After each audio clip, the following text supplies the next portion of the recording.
ఎవరు ఎవరిని కాపాడలేరు. Nobody can save anybody. Actually speaking, వాళ్ళ జీవితంలో జరగబోయే పెంటల నుంచి ఎవరు ఎవరిని రక్షించలేరు. హెల్త్ వైజ్ అవ్వచ్చు, ఫైనాన్స్ వైజ్ అవ్వచ్చు, ఆర్ స్టేటస్ వైజ్ అవ్వచ్చు, నేమ్ వైజ్ అవ్వచ్చు. ప్రతి ఒక్కరి లైఫ్లో ఏదో ఒక పెంట జరుగుతుంది. అండ్ దాని నుంచి ఎవరిని కాపాడలేరు. You have to face it all by yourself. కానీ ఈ లోన్లీ ప్రాసెస్లో ఏం జరిగినా నేను నిన్ను కాపాడుతాను అనే గుడ్డి నమ్మకంతో ఒకళ్ళు ప్రేమిస్తే, ఏం జరిగినా నేను నీకు ముందుంటాను అనే గుడ్డి ధైర్యాన్ని ఒకళ్ళు ఇస్తే,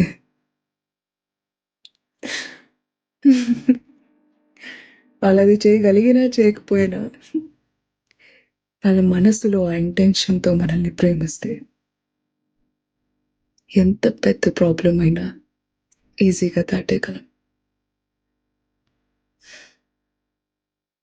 నీకు నేనున్నాను అని చెప్పే వాళ్ళు కావాలి, అంతే.